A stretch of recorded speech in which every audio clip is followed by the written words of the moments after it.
a lot of whom are mothers and children who pose no imminent threat to the United States. Call this an invasion. It might be the most pathetic invasion of a country in world history if this were actually an invasion, but of course it's not. The president sending troops to the border to deal with a caravan that hasn't proven to be violent.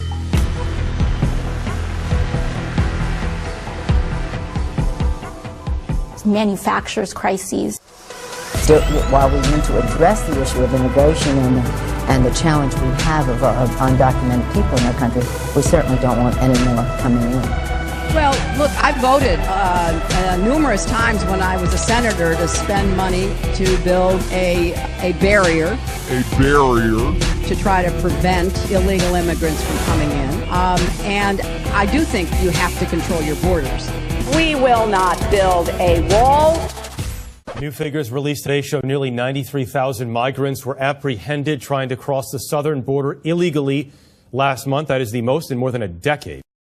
Talking about this crisis, and it's a crisis that doesn't exist. As I said, manufactured crisis. Crisis. It's a manufactured crisis. Manufactured crisis. Crisis. Crisis. Crisis. Do you think this is a manufactured crisis? Crisis. Crisis. I think this is a manufactured crisis. This is a manufactured crisis. The crisis is in the White House. This president just used the backdrop of the Oval Office to manufacture a crisis. Well, there is no national emergency at the border. It's all made up. It's presidential fiction.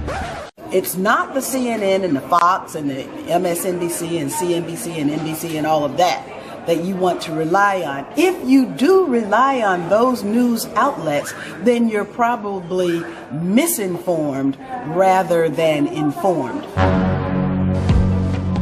Manufacturers' crises.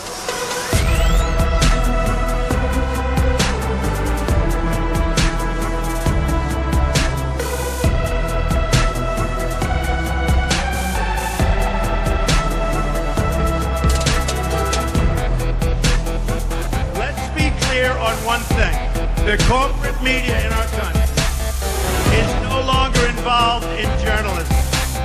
No different than any lobbyist or other financial entity with a total political agenda, and the agenda is not for you, it's for themselves.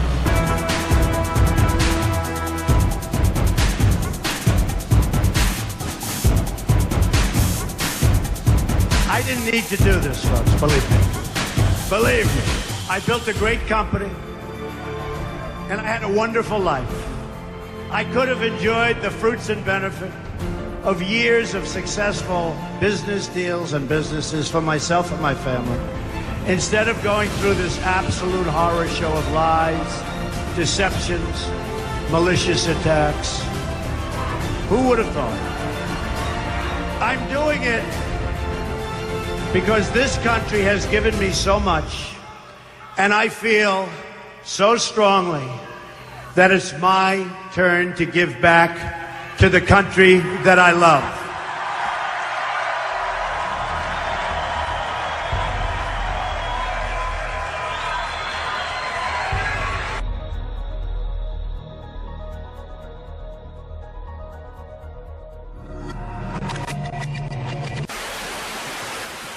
Manufacturers' crises.